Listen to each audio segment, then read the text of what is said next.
کر آسائیں حاصل کر کے ان کی دنیا کو روشن کرنے کے لیے اپنی جان لگا دیتا ہے۔ فرمایا یہ بات بھی ہر خاندان والے پیاروں کا یہ حق ہے، لیکن یہ بہرحال اس دنیا کی زندگی تک منحصر ہے۔ اصلی حق ہے وہ یہ ہے کہ وہ کام کرو کہ اپنے ان پیاروں کی دنیا کو بھی سنوارنے کی کوشش کرو۔ اصلی بات یہ ہے کہ ان کو آگ سے بچانے اور جنت کا مستحق بنانے کے لیے دنیا کی زندگی میں جو کر سکتے ہو وہ کر دیکھو، ورنہ یہی تمہارے اولادیں ہیں، تمہارے بچے کلیجے کے ٹکڑے ہیں، تمہارا اپنا بھائی، تمہارا اپنا عزیز شوہر ہے، تمہارا اپنا باپ ہے۔ اگر تمہیں خبر ہے یہ غلط راستے پر جا رہے ہیں اور آپ کا ایندھن بن سکتے ہیں اور تم نے ان کو نہ ٹوکا، اسی دنیا کے چل چلاؤ کے اندر تم نے ہی ان کا ساتھ دیا، تو یہ ان کے ساتھ ایسا ظلم ہے کہ پچھتاوا ہوگا، لیکن اس پچھتاوے سے کچھ فائدہ نہیں ہے۔ اس لیے آج اللہ کے بندے جن کی مشکل میں آپ اٹھتے ہو، جن کے لیے آرام اور آسائش کے لیے جان لگاتے ہو، گرمی اور سردی اور دھوپ برداشت سے ان کو محفوظ رکھنے کے لیے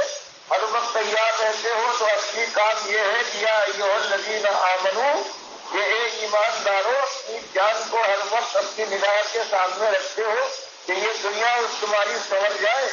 فرمایا اصلی سوال جو آ سکتا ہے وہ یہ ہے کہ قوا انفسکم،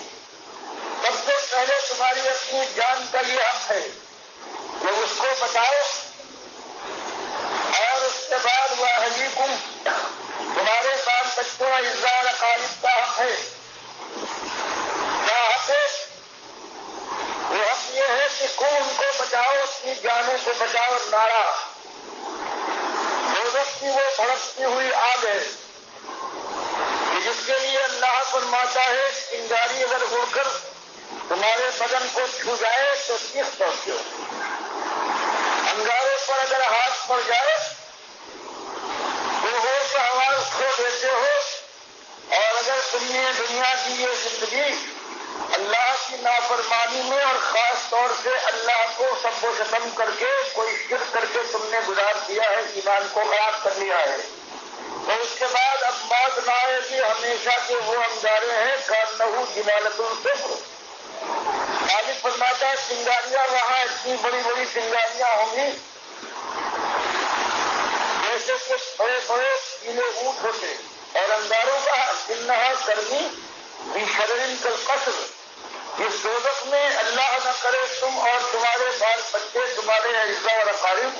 اس کے اندر جائیں، اس کا حال یہ ہے کہ اس کے اندر اچھلتے ہیں اتنے بڑے بڑے انگارے جیسے کہ بڑے بڑے محلات ہوں، اور جب وہ ٹوٹتے ہیں جہنم کے فرش کے اوپر چنگاریوں میں تبدیل ہوتے ہیں تو ایک چنگاری بڑے بڑے پیلے اونٹ کی طرح سے بڑی ہوتی ہے۔ تو یہاں بیان کیا جا رہا ہے کہ سب کچھ کرنے والوں، اس دنیا کے سوال کے لیے اپنے پیاروں پر اپنی جان کا قربان کرنے کا حوصلہ رکھنے والوں، اور اگر تم نے ان کے لیے آگ سے بچنے کا انتظام نہ کیا اور دنیا کی اسی رنگینی میں ان کو کھولیاں پیدا ہوئے، ایک تمہاری خواہش ہوئی کہ دنیا انہیں مل جائے، کچھ بڑے ہوئے اور پڑھنے لکھنے کے لائق ہوئے تو خالص اللہ کی بات، اس کے رسول کی بات ان کے سامنے لانے کی بجائے باقی ان کو کہیں کسی مدرسے میں کسی اسکول میں داخل کر دیا جہاں خالص دنیا کا انتظام ہوتا ہے، اور 20-22 سال انہوں نے اسی راستے میں لگا دی۔ ایک دن وہ ایسے اسکول میں جس سے دنیا بنتی ہے نہ جائے تو تمہارے چہرے پر آثار غصے کے نمودار ہو جائیں، لیکن اگر اللہ اور اس کے رسول صلی اللہ علیہ وسلم کی کسی بات کو بھی نہ مانے تو اس کے بعد تمہارے دل کے اوپر کوئی اثر نہ ہو، تو یہ خود کے ساتھ اپنی اولاد، اپنے پیاروں کے ساتھ، اپنے جگت کے ساتھ یہ تمہاری محبت نہیں ہے بلکہ دشمنی ہے۔ اس لیے اپنی جان کو جہاں آگ سے بچانا ہے تو اپنے پیاروں کو بھی اللہ کی آگ سے بچاؤ، جس کا حال یہ ہے وقودھا الناس والحجارہ۔ اس کے اندر انسان جائیں گے اور ان کے بدنوں میں جب آگ لگے گی تو اس سے دھواں اٹھے گا، شعلے نکلیں گے، اور پتھر وہاں جلتے ہوں گے، ان کے اندر سے آگ کے شعلے بلند ہو رہے ہوں گے۔ وہ ہے اس میں ہمیشہ رہنا ہوگا، اور کمی آنے کی بجائے مالک نے فرمایا لن نزیدہم الا عذابا، ہم ان کے عذاب میں کمی لانے کی بجائے ہر لمحے ان کے عذاب کو بڑھاتے رہیں گے۔ کھال جل جائے نئی کھال بنائیں گے، چہرہ اس طرح سے بھن جائے گا جیسے بھنی ہوئی سری ہوتی ہے۔ سر کے اوپر وہ پانی ڈالا جائے گا جس کو حمیم کہتے ہیں، اور وہ سر کو اور بھیجے کو پھاڑتا ہوا گلے کو چیر کر سینے سے گزرتا ہوا اگر ہتھیلیوں تک پہنچے تو سب کو کاٹ کر باہر نکال دے گا، لیکن موت نہیں آئے گی، اور پھر یہ بنا دی جائے گی۔ جو کھال پر یہ پانی پھیل جائے، سورہ حج میں مالک فرماتا ہے اس کے بعد کھالوں کو یہ جھلس دے گا موم کی طرح سے، جیسے ایک کھال کو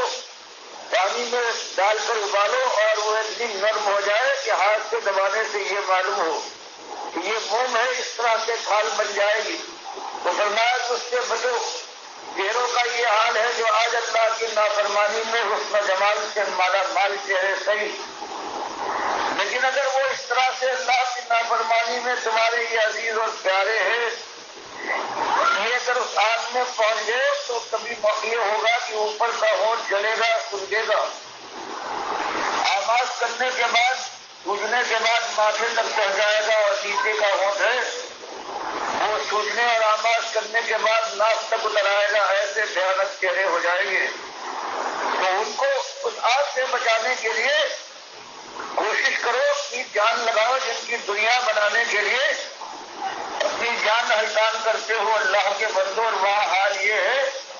کہ انسان اور پتھر اس میں جلیں گے، اور وہاں اگر یہ سمجھو کہ چیخ و پکار سے تابا چلا سے وہاں کے جو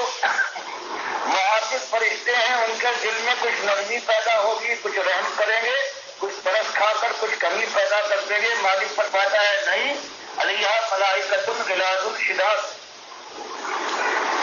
اس کے جہنم کے اور دوزخ کے جو نگراں فرشتے ہیں وہ ایسے فرشتے ہیں غلاظ شداد جو انتہا سخت وہ ہے اور بڑے سختی والے ہیں، لا یعصون اللہ ما امرہم، اللہ کا چونکہ حکم ہے کہ ان ظالموں کو ہمیشہ عذاب کی سختی میں مبتلا رکھو، تو فرمایا اللہ کی نافرمانی نہیں کرتے، سر منہ انحراف نہ کریں گے۔ وَيَفْعَلُونَ مَا يُؤْمَرُونَ، وہی کریں گے جس کا انہیں حکم دیا گیا ہے۔ تو اللہ کے بندوں جب معاملہ یہ ہے تو یا ایھا الذین آمنوا توبوا الی اللہ توبۃ نصوحا، ایمانداروں اپنی جان کو بچانے اور اپنے بال بچوں اور پیاروں کو اس آگ کی سختی سے محفوظ رکھنے کے لیے جو کچھ ہو چکا ہے، بھول تھی، لا علمی تھی، دنیا کا زور تھا، لوگوں نے بہکایا، نفس کی بربادی کی وجہ سے ہو سکتا ہے بڑی بھول ہوئی ہو، بڑا سا بڑا گناہ کر گزرے ہو، تو فرمایا جو بات تمہارے سامنے آ رہی ہے تمہارے لیے اور تمہاری اولاد کے لیے ایک ہی طریقہ ہے، تمہارے پیاروں کے لیے، کہ پرانی خطاؤں کا صرف دل سے اللہ سے مغفرت مانگ کر توبہ کی طرف بڑھو، توبۃ نصوحا، دل کی بالکل صفائی اور خلوص کے ساتھ۔ یہ مالک نہیں معلوم تھا، پروردگار معلوم بھی تھا، لیکن دنیا اور نفس نے مجھے مجبور کر دیا، اب تیری رحمت سے میں ہوش میں آیا ہوں تو پروردگار توبہ کرتا ہوں۔ فرمایا یہی اپنے پیاروں سے کہو کہ اللہ نے اپنی فرما برداری، اپنے اوپر ایمان اور اپنی بندگی کے لیے اس آزمائش میں ڈالا ہے، اگر ابھی تک بھول ہو گئی ہے تو کچھ نہیں گیا۔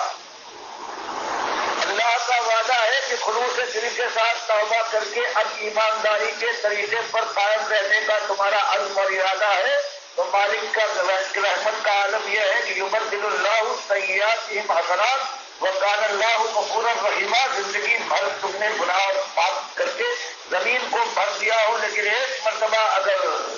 فرشتے نظر آنے سے پہلے جب سانس بھر جاتی ہے اس وقت اگر ایک مرتبہ خلوص سے توبہ کر کے عزم کر لو کہ اب میں سیدھا رہوں گا، تو مالک فرماتا ہے صرف یہی نہیں کہ میں ان کی ساری خطاؤں کو معاف کر دوں گا، بلکہ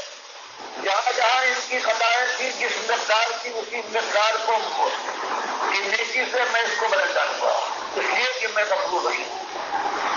تو مالک یہی فرماتا ہے کہ اللہ کے بندوں بچاؤ اپنی اپنی جانوں کو اپنے پیاروں کو اس آگ سے اور بچانے کا طریقہ یہ ہے کہ ایمان لاؤ اللہ پر، اللہ کے رسول صلی اللہ علیہ وسلم پر، اللہ کی کتاب پر، اللہ کے فرشتوں پر، یوم آخرت کے اوپر، اللہ کی جنت اور جہنم کا مالک نے تقدیر مقرر کر دی ہے۔ یہ بڑی بڑی ایمانیات کی چیزیں ہیں، ان کو مانو دل کی گہرائی کے ساتھ، زبان سے صرف اقرار اللہ سے یہاں کافی نہیں ہے۔ اور اس کے بعد توبہ تم نے کی ہے، اس کے بعد ایمان کو تازہ کرو، اور ایمان کے بعد عمل صالح کی جاری ہے کہ اللہ کے سامنے سب سے پہلے عمل صالح میں اللہ کی بندگی اور یہ نماز ہے، اپنی پوری شرائط کے ساتھ اس کو ادا کرو، پھر اور جو فرائض ادا کرنے ہیں یہ، اور اس کے بعد تیسری چیز یہ ہے کہ اسی دین کو جہاں بھی تمہارا ساتھی ملتا ہے، جہاں تم پہنچے، ان کے ساتھ اتنا بیٹھتا ہے جہاں پہنچ سکتے ہو، لوگوں کو یاد دلاؤ کہ دیکھو میں بھی جا رہا تھا پھنستا ہوا جہنم کی آگ کی طرف ستر کر رہا تھا کہ اللہ نے مجھے توفیق دی، اور یہ بات میرے سامنے آ گئی کہ اللہ نے خالص اپنے ایمان اور بندگی کے لیے انسان کو یہ زندگی دے کر عقل و خرد اور اپنی کتاب کے ذریعے سے راہ دکھائی ہے۔ تو میرے بھائیوں، اللہ نے مجھے توفیق دی ہے، امید ہے کہ آپ سے میں بچ جاؤں گا اور بال بچوں کو یہی تربیت دے رہا ہوں۔ تو بھائیوں، تم بھی اللہ کا کھاتے ہو، اللہ کی دھرتی پر زندگی گزارتے ہو، اس کی ہواؤں میں سانس لیتے ہو، اس کی سے تم اپنی زندگی گزارتے ہو، عقل و خرد اس نے دی ہے، ایک ایک بدن کا تمہارا رونگٹا اور بال صرف تمہارے مالک کا دیا ہوا ہے، تمہارے کسی دربار نے، کسی تمہارے ولی اور نبی نے، اور کسی تمہارے بڑے نے یہ تمہارے ساتھ سلوک نہیں کیا، تو یہی سلوک تم کو چاہیے کہ اس کا حق ادا کرو، اپنے مالک کو پہچانو، اس طرح سے اس کی غلامی کرو، فرما برداری کرو جیسے اس کی کتاب بتاتی ہے اور اللہ کے نبی صلی اللہ علیہ وسلم جیسے تمہارے سامنے اس بات کو لا کر ڈالتے ہیں۔ تو یہ بات جو آج دنیا سے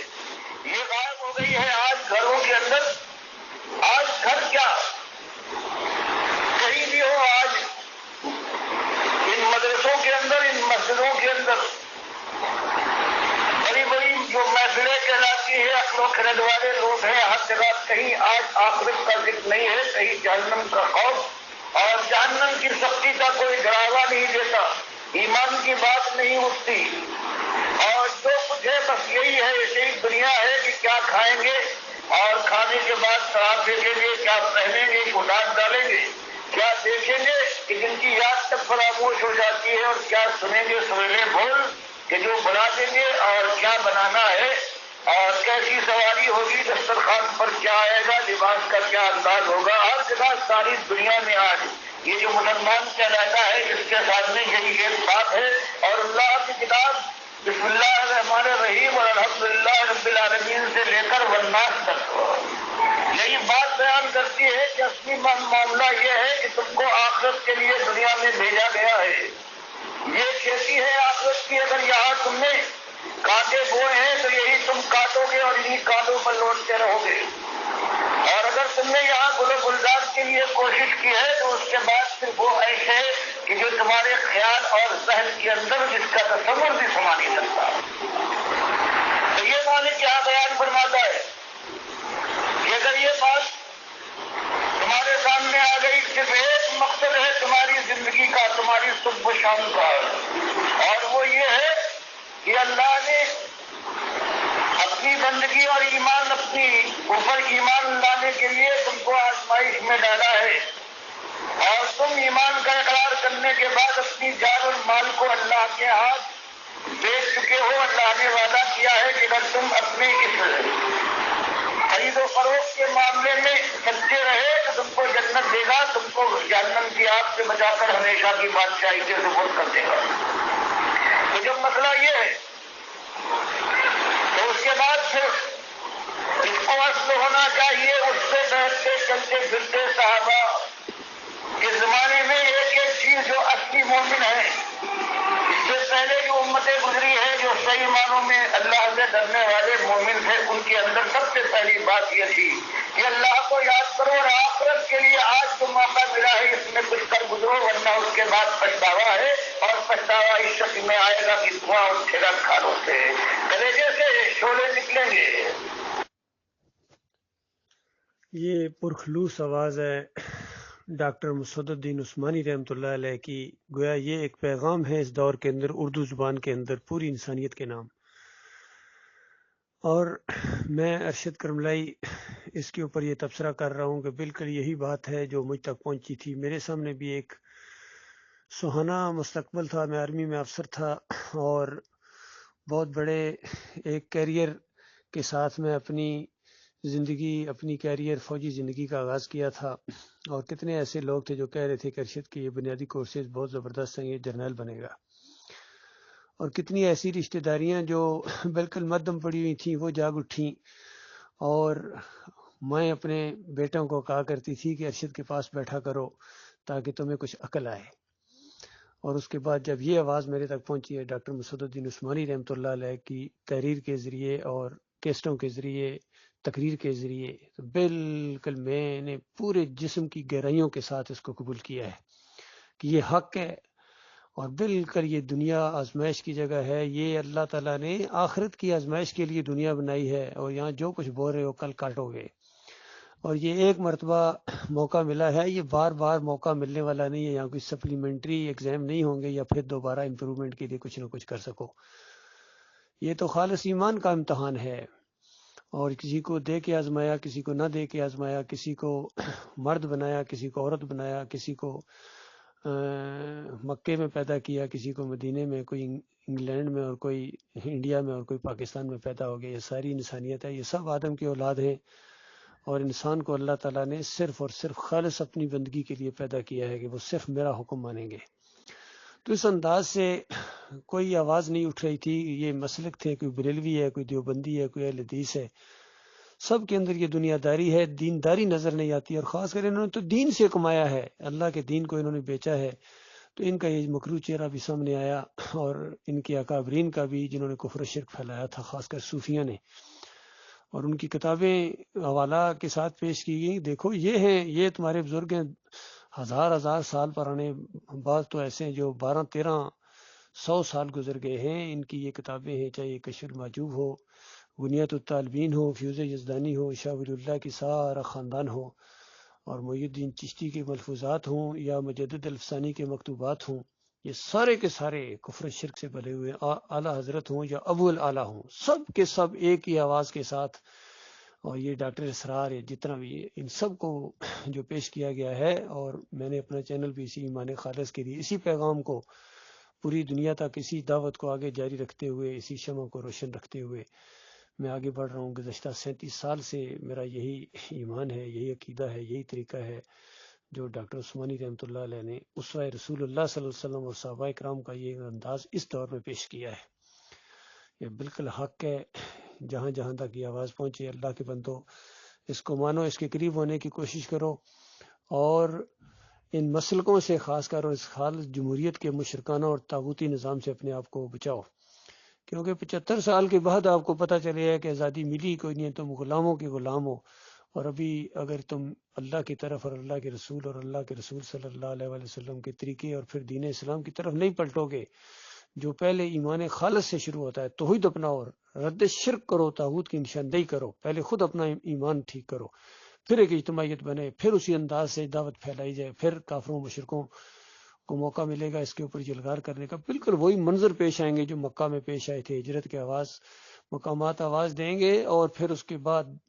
کشمکش برپا ہوگی اور باطل کے سر پر چوٹ پڑے گی، تب جا کے اسلامی نظام وجود میں آئے گا اور مدینہ ریاست بنے گی. اس سے پہلے یہ سارے طریقے، یہ سارے شیطانی طریقے ہیں. کبھی جمہوریت کے ذریعے یا بیلٹ کے ذریعے کبھی دین اسلام نہیں آئے گا اور کبھی نیا پاکستان نہیں بن سکتا. یہ بہت بڑی خود فریبی ہے جو دی جا رہی ہے، 75 سال سے دی جا رہی ہے. لہٰذا ابھی بھی وقت ہے، پلٹو اپنے مالک اور خالق کی طرف. یہی میرا پیغام ہے اپنے پاکستانیوں کو، سارے مسلمانوں کو، اور خاص کر اپنے بیوی بچوں کو اور اپنی آئندہ نسلوں کو، کہ یہ راستہ ہے میرا. جو اس راستے پر چلے وہ میرا ہے، اور جو اس راستے پر نہیں چلے گا میرا اس سے کوئی تعلق نہیں ہے. اور پیغام بہرحال اللہ تعالیٰ کا ہر جگہ پہنچے گا، پہنچ رہا ہے. جو مانے گا اپنا بھلا کرے گا، اور جو نہیں مانے گا وہ بھی اپنا ہی نقصان کرے گا.